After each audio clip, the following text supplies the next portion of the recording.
Welcome to this deep dive. Today we're plunging into the powerful vision laid out in chapter 11 of Isaiah. Yeah, it's quite a chapter. We're going to explore the extraordinary figure described there, the kind of radically transformed world they bring in, and that profound promise of restoration. Okay, so right away, verse 1 gives us this very specific image. It talks about a shoot coming from the stump of Jesse. Right, the stump. And a branch growing from his roots. What's really insightful, I think, is that imagery of new life coming from something that seems, well, dead or cut off. It suggests a lineage rooted in Israel's past, sure, but also something entirely new. That idea of new growth from a finish line is fascinating. And the spirit described on this branch. Oh, yeah. It's just incredible. Not just any spirit, but the spirit of the Lord, packed with wisdom, understanding, counsel, power, knowledge. And the fear of the Lord. It's quite the list. It really paints a picture of, well, perfect, divinely guided leadership. Exactly. And that phrase, delight in the fear of the Lord, that's key. How so? It means his whole orientation is towards God, and that fundamentally shapes his leadership. He doesn't judge based on, just appearances or hearsay. Okay. Instead, his judgment is pure. It's rooted in righteousness and justice, and specifically it mentions, for the most vulnerable, the needy, and the poor.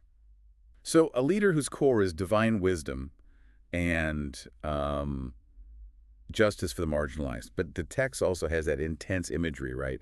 Striking the earth with the rod of his mouth. Right, and slaying the wicked with the breath of his lips. That feels like a real duality, justice, but also decisive power. It's not just gentle guidance. It's powerful transformation. It definitely highlights the authority he carries, and his character is fundamental. It's described with that image of righteousness as his belt, faithfulness as his sash. It's what holds him together? Yeah, exactly. Not just things he has, but the foundation of who he is and what he does. Okay, so shifting from the leader, Yep. Let's talk about the world he brings, because this vision of peace is maybe the most famous part. It really is, and the imagery is just, well, radical. Totally. You have predators and prey living together. Wolf with the lamb, leopard lying down with the goat. Calf and lion together, led by a child. Right. Even the cow and bear feeding together, and the lion eating straw like an ox. Carnivores going vegan. I mean, it challenges everything we know about, the natural order. It does.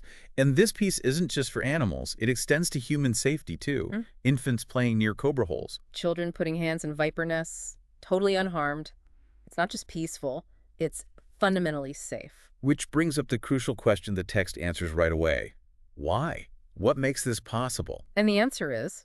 It says they won't harm or destroy on God's holy mountain, for the earth will be full of the knowledge of the Lord, as the waters cover the sea. Wait, so this universal peace, even between natural enemies, it's directly tied to the earth being full of knowledge. That's what it says. That connection is profound. What kind of knowledge is this? How does knowledge become the basis for a world without harm? It makes you wonder. Yeah, it suggests it's not just factual data, but a deep, pervasive understanding and reverence for God that transforms hearts and actions. Fundamentally, removes the roots of conflict. And this transformed world, it isn't just about peace, it's also about a global restoration. Remember the root of Jesse? From the beginning, yeah. Now he stands as a banner for the peoples, and nations are drawn to him.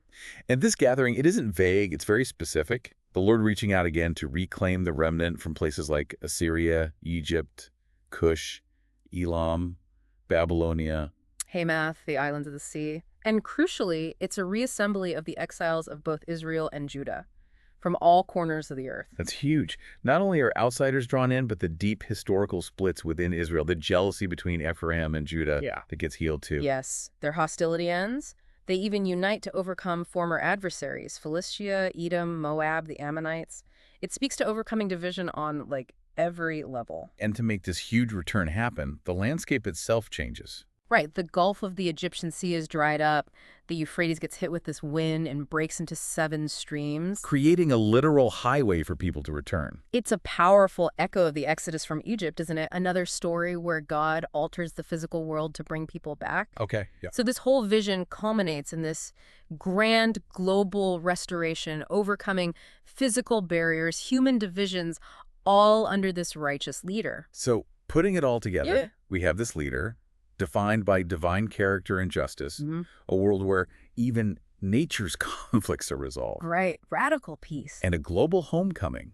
that heals ancient wounds. Hmm. It's a sweeping picture of redemption. It really speaks to a total transformation of leadership, relationships, even the land itself. A complete making right of the world. And here's something maybe to leave you thinking about. We talked about how that radical piece, the wolf and the lamb, is explicitly linked to the earth being full of the knowledge of the Lord. Yeah. What does it really mean for knowledge to be the foundation of that ultimate peace and restoration? How does understanding God in that deep, pervasive way actually transform everything?